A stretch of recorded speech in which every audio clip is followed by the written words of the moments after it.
네, 평론가 조우석입니다. 역술인 천공 스승이라고 하는 사람이 다시 한국 정치의 중심에 등장을 했습니다. 참 이거 머리 아픕니다. 윤석열 대통령이 지난 3일 날입니다. 포항 영일만에 석유가 매장되어 있을 가능성이 높다고 발표한 직후에 일어난 일입니다. 민주당이 무턱대고 한마디를 날렸습니다. 윤석열 대통령의 석유가 매장됐다고 하는 발표 뒤에는 천공 스승이라는 사람이 있다고 하는 음모론을 덜컥 내놨습니다.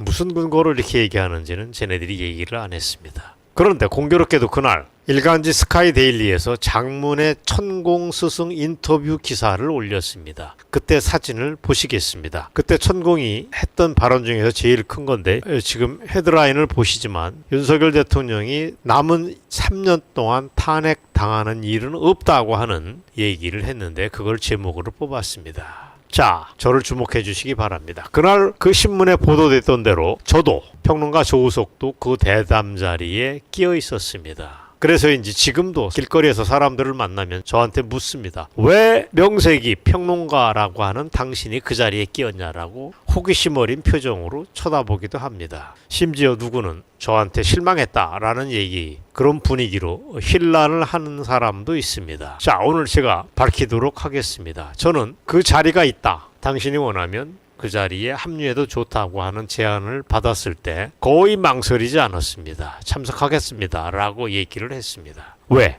천공은 어쨌거나 뉴스메이커입니다. 뉴스를 몰고 다니는 사람인데 그 사람을 만난다고 하는 건 매력 있는 얘기입니다. 저는 기독교 신자입니다. 여러분하고 똑같습니다. 기독교 신자란 이유로 천공이랑 같은 사람을 만나지 않겠다고 하는 것은 말이 안 됩니다.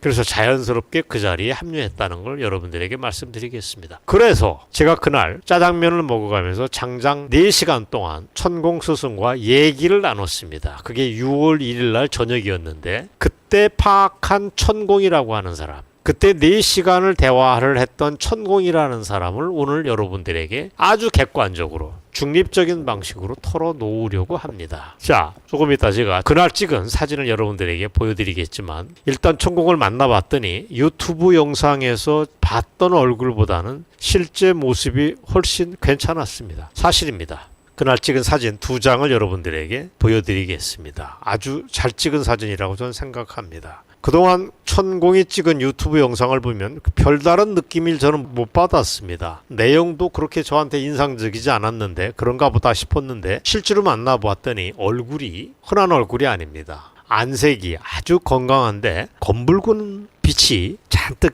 들어있습니다. 아주 좋은 느낌으로 검붉은 안색이었습니다. 그 다음에 흰색 무시저고리에 두루마기까지 갇혀있고 등장을 했는데 초화를 잘하고 있습니다. 요즘 젊은 사람들이 하는 말로 뭔가 포스가 없지 않았다는 점을 제가 인정을 하겠습니다. 근데 여러분이 유튜브에서 보셨는지 몰라도 천공은 머리를 엄청 기릅니다. 뭐 왼쪽 어깨로 해서 기른 머리를 여기까지 왼쪽 가슴으로 해서 여기까지 거의 배꼽까지 내려옵니다. 근데 대화 중에 앞가슴까지 길게 내려온 머리카락을 대화 중에 습관처럼 시도 때도 없이 만집니다. 이렇게 만지고 이렇게 또 만지고 이렇게 또 만지고 1분에 한 번 그 이상. 글쎄요, 저는 그 모습이 좀 낯설었습니다. 비유하자면 막 외모에 신경 쓰기 시작하는 나이가 여고생 아닙니까? 그런 여고생들의 태도를 보는 듯한 느낌을 줬습니다. 신뢰감이 좀 떨어졌다는 얘기입니다.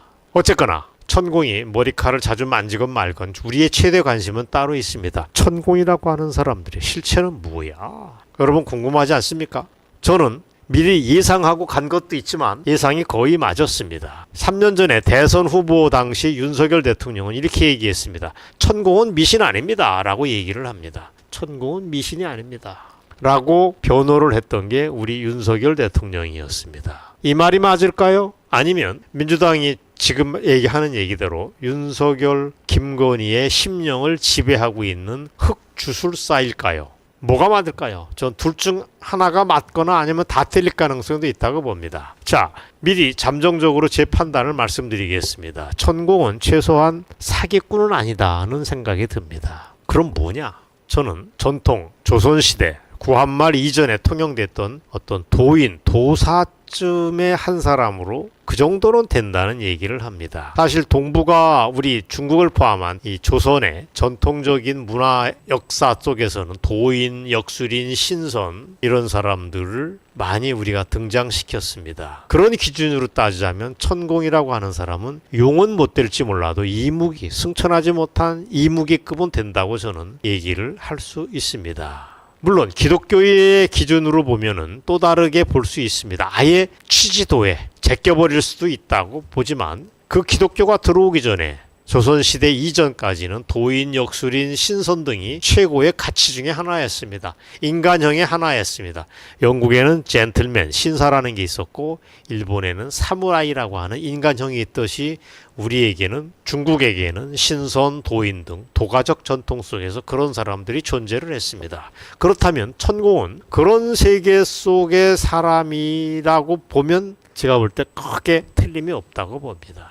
19세기 이전 조선시대에서 갑자기 튀어나온 21세기에 뚝 떨어진 인물이라고 봐도 상관없다는 얘기입니다. 자, 이건 제 판단이고 그날 자리를 함께했던 사람 중에 역술계의 대통령이라고 불리는 백운산 회장이라는 분이 자리를 함께했습니다. 이분의 태도도 저는 흥미로웠습니다. 그날 내내 자리를 함께했습니다. 근데 백운산이라는 이름에 대해서 여러분 낯선 느낌을 안 가지실 겁니다. 왜 그러냐면 백운산이라는 이름을 가진 역술인이 국내에만 100명쯤 된다고 제가 알고 있습니다. 그 중에서 가장 유명한 분이 지금 사진에서 보는 이분입니다. 중앙역술인회 회장인가 뭐 이런 직함을 가지고 있습니다. 엄청나게 오래 했다고 들었습니다. 노태우 대통령을 포함해서 그 이후에 등장했던 대한민국의 모든 역대 대통령을 만났다라고 본인이 얘기를 합니다. 본인이 그렇게 얘기를 합니다.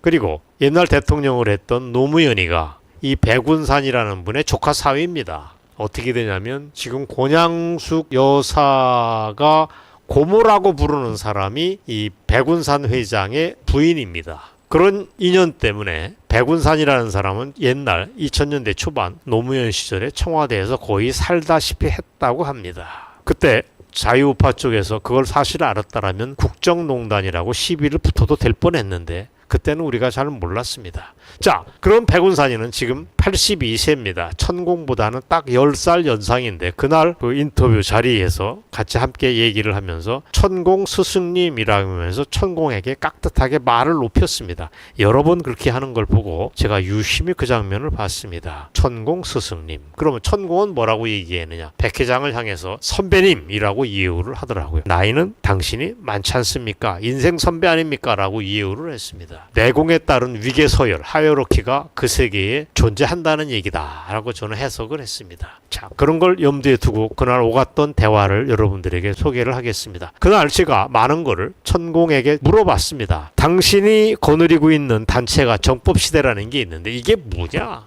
옛날에 당신이 했던 발언을 제가 봤는데 우린 종교단체가 아니다라고 얘기를 했었는데 그 말이 맞느냐라고 물어봤습니다. 그랬더니 천공이 대답을 했는데 좀 뜻밖이었습니다. 아닙니다. 우리는 종교다. 엄연한 종교다. 종교의 종자는 으뜸간다는 뜻의 마루종인데 우리는 큰 법을 가르치는 새로운 종교다라고 얘기를 했습니다.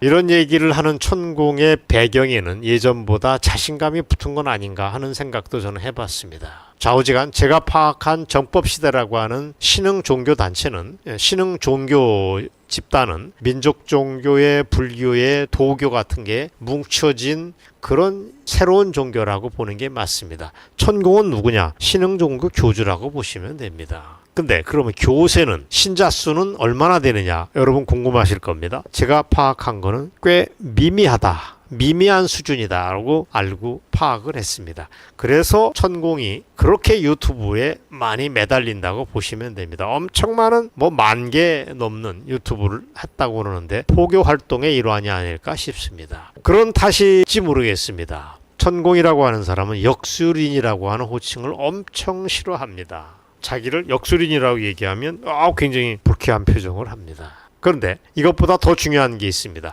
본인을 어떻게 평가를 하느냐도 사람마다 다르겠지만 어쨌든 역술인이라는 호칭은 싫어한다.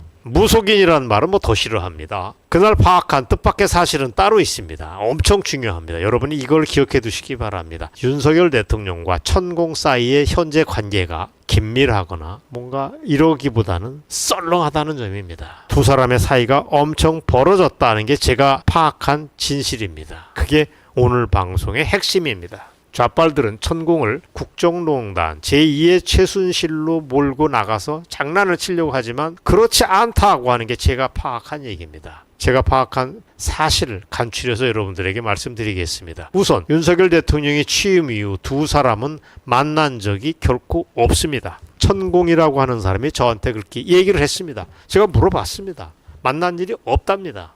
취임식 할 때 천공의 제자라고 하는 여성들 아니겠습니까? 천공의 제자라고 하는 세 사람이 초대를 받은 건 사실이라고 합니다. 그게 제일 마지막 정법시대와 용산과의 어떤 미팅의 자리였다고 합니다. 미팅도 아니죠. 근데 그것도 세상에 알려지기는 김건희 여사가 그 세 사람을 초대를 했다라고 알려졌지만 그게 아니랍니다. 제가 이건 객관적으로 또 얘기를 들었습니다. 그날 인터뷰가 끝난 다음에 추가로 정법시대에 문의를 했더니 김건희 여사가 아무런 역할을 안 했다고 그럽니다. 전혀 무관하다. 그 사람들이 정법시대가 아는 지인들이 자기를 초대해줬다는 게 그 사람들의 설명입니다. 저는 그 사람들의 설명이 맞다고 봅니다. 없는 얘기를 지어낼 만큼 그런 사람들은 아닙니다. 어쨌거나 중요한 건 그 이후에 2년 이전에 취임식장에서 만난 다음 지난 2년 가까이 다 되는데 윤석열 천공 사이는 완전히 끊겼다라고 보시면 됩니다. 한 번도 만나거나 뭐 회의를 하거나 한 일이 없다고 합니다.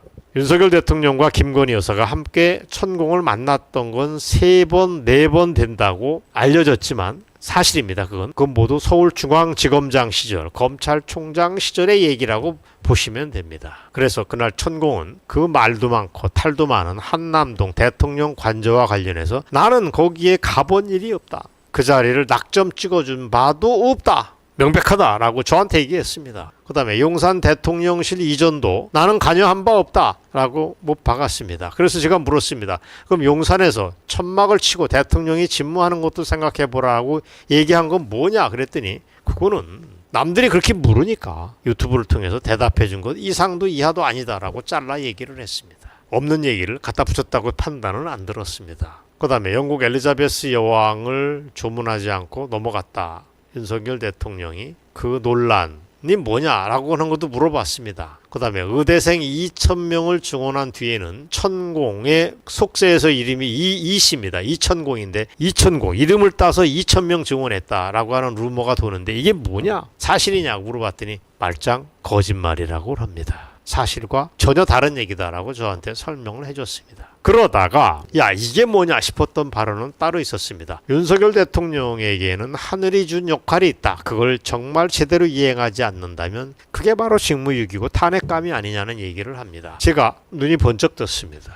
이게 뭐냐? 웬일인지 스카이데일리 기사에는 그 얘기가 쏙 빠져 있었습니다. 너무 많은 얘기를 했기 때문에 빠졌다고 테크니컬한 실수라고 봅니다. 이건 자기 얘기를 강조하는 과정에서 불쑥 털어놨습니다. 그러니까 천공은 아까 제가 방송 초창기에서 얘기했지만 윤석열 대통령이 남은 임기 3년에 탄핵당하는 일은 없다라고 얘기를 한 건 분명합니다. 그러나 대통령한테 주어진 고유한 임무가 있는데 하늘이 준 임무가 있는데 이거를 방기하면 그거야말로 직무유기다. 심할 때는 탄핵될 수도 있다라고 하는 일정하게 자기의 의견을 섞어서 저한테 불쑥 얘기를 한 것입니다. 이 말을 어떻게 해석해야 되느냐? 이 말에 담긴 뜻이 뭐냐라고 제가 곰곰이 생각을 했습니다. 저는 그 말에는 대통령 취임 이후 자기를 외면한 윤석열 대통령에 대한 자기를 투명인간으로 취급해온 현 대통령에 대한 서운함이 묻어있다라고 저는 해석을 했습니다. 모종의 배신감이라고 얘기해도 됩니다. 제가 그걸 제3의 경로안으로 확인을 해봤더니 사실이라고 합니다. 제 촉이 맞다고 얘기를 해줬습니다. 그렇다면 저의 중간 결론은 이겁니다. 윤석열과 천공은 한때는 인연을 맺었던 게 사실이다. 지금은 헤어질 결심을 한 남남지간이 분명하다 하고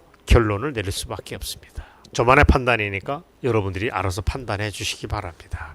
그런데도 민주당은 천공을 제2의 최순실로 엮어서 대통령을 끌어내리려고 저렇게 쌩 난리를 치고 있습니다. 저는 터무니가 없다고 봅니다. 이것 말고도 이게 전부가 아닙니다. 천공은 좌빨들이 장난치는 무기 중에 하나입니다.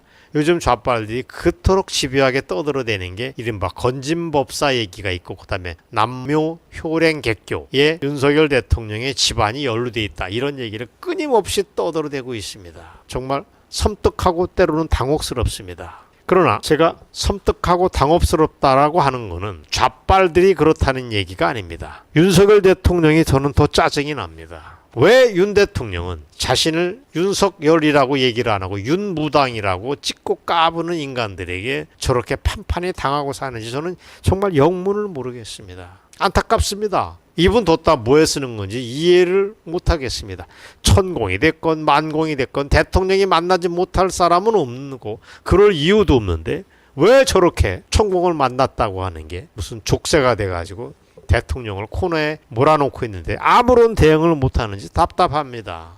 사실 우리 현대사 속에 역술인들이 꽤 자주 등장을 합니다. 시민권이 없는 역술인들, 심지어 무당들도 종종 등장을 합니다. 이게 대한민국의 풍토고 현주소입니다. 그 유명한, 여러분 지창룡이라고 아시는지 모르겠습니다. 제가 사진을 어렵게 확보를 했는데 지창룡이라고 하는 직관이 있었습니다. 이분이 뭐 관상도 잘 봤다 그러는데 직관으로도 유명합니다. 이분을 고용을 해서 삼성 이병철 선대회장이 직원을 뽑을 때 아예 봉급을 주고서 지창룡한테 저 사람 인상이 나빠서 삼성에 도움되지 않으면 얘기해라. 내가 자르겠다. 좋은 사람 있으면 얘기해라. 채용하겠다. 아예 공식 면접관으로 지창룡을 고용을 했다. 이건 뭐 다 알려진 얘기입니다. 이병철만 그런 게 아닙니다. 이승만 대통령도 그 지창룡과 함께 동작동 국립묘지 터를 잡는데 답사를 함께 했습니다. 그리고 좌빨들이 떠받들고 있는 김대중이도 그랬습니다. 예전에 대통령 선거를 앞두고서 자기 부모들의 뼈를 추려서 경기도 용인의 야산에 따로 이장을 했습니다. 세상이 다 아는 얘기입니다. 그리고 이게 다가 아닙니다. 해방 직후에 북한의 김일성, 공산주의자 김일성도 그런 행동을 했습니다. 이건 뭐 아주 아는 사람은 다 아는 얘기입니다. 김일성은 1974년 그때 평양 공관이 넓었던 모양입니다. 공관 내부에서 구판을 벌입니다. 무슨 구판이냐? 당시 공관 안에 호수가 있었는데 여기에서 물놀이를 하다가 3살짜리 아들이 빠져 죽습니다. 그 아들이 누구냐면 슈라라고 하는 꼬마였고 김정일 자기 아들 김정일의 동생이었습니다. 그때 갓난에게 3살밖에 안 된 애가 죽자 그 슈라를 위해서 식김굿을 벌여줍니다. 뭐 물에 빠진 넋을 건져주는 그런 식김굿을 한 판을 벌입니다. 이런 얘기가 우리가 지어낸 얘기가 아닙니다. 뜻밖에도 좌빨들이 좋아하는 미국 역사학자 브루스 커밍스의 책 김정은 코드란 책, 지금 표지를 보시지만 여기에 다 나오는 얘기입니다. 자, 우리 현대사 속에 녹아든 역술인, 무당, 샤머니즘의 흔적이 그렇게 있는 게 사실입니다. 그리고 기독교가 들어온 다음에 그런 건 우상을 섬기는 짓이고 그래서 경계하는 사회 풍토로 바뀌었고 한국 사회가 보다 투명해진 건 맞습니다. 하지만 여전히 무속, 역술 이런 게 우리에게는 어떤 풍토 내지 문화로 남아있는 것도 인정을 합니다. 그건 보통 서로가 쉬쉬하는 음지의 영역입니다. 그래서 공식 석상에서는 모른 척하는 게 보통입니다. 문제는 이런 걸 가지고 지금 더럽게 장난을 치고 사람을 죽이는 용도로 끌어쓰고 있는 게 지금 민주당과 좌빨이라고 보시면 됩니다. 그래서 민주당은 천공이라는 인물을 별 거대한 실체가 있는 것도 아닌 인물을 부풀리고 또 부풀려서 없는 스토리에 있는 스토리를 보태고 말도 안 되는 짓거리를 해서 윤석열을 죽이기에 그저 올인을 하고 있다고 저는 봅니다. 저는 이런 좌빨들의 위선이 너무너무 싫습니다. 끔찍합니다. 자, 저는 좌빨들이 미운 만큼 윤석열 대통령에도 서운함이 있습니다. 그런 짓거리가 탄핵을 포함한 정치적인 음모로 돌변했다면 윤석열 대통령이 정식으로 대응을 하면 됩니다. 정신을 바짝 차려서 대응을 하면 됩니다. 본인이 나서야지 누가 나섭니까? 이렇게 얘기하면 됩니다. 내가 천공을 만나봤다. 다 옛날 얘기다. 대통령이 된 다음에 만난 일도 없다. 또 대한민국에서 역술인을 만나지 않은 정치인 봤느냐? 기업인을 봤느냐? 라고 국민들한테 되묻고 민주당을 향해서 역공을 취하면 됩니다. 또 그 이후에 자성하고 근신하는 모습을 보여주면 국민들이 고개를 끄덕끄덕 할 겁니다. 그게 어마어마한 약점이라고 저렇게 끌려가는지 이유를 모르겠습니다. 제가 모르는 김건희 여사가 중간 연결고리가 있어서 뭔가 또 섞여 있는 게 있다면 그건 그때 가서 해결하면 됩니다. 어쨌거나 그렇게 훌훌 털고 갔다라면 지금의 설왕설래는 없었다고 봅니다. 천공이 아닌 윤석열이 문제다는 게 오늘 방송의 결론입니다. 취임 이후에 대선 후보 시절에 윤석열 대통령은 나름 어퍼컷도 하고 시원해 보였는데 그 이후에는 정말 왜 저렇게 배짱이 없나, 왜 저렇게 수세적인지 정말 답답하다. 천공 문제는 다름 아닌 윤석열 본인이 해결하라 라고 하는 메시지를 오늘 방송에서 전해드렸습니다. 제가 만나본 천공은 그렇게 불필요하게 부풀려서 얘기할 그런 게 별로 없어 보였다. 그러나 그렇다고 가짜라고 얘기하는 건 그건 또 무리다. 신흥종교 지도자로 보는 게 맞다라고 하는 것까지를 여러분들에게 말씀을 드렸습니다. 오늘 준비한 방송 여기까지입니다.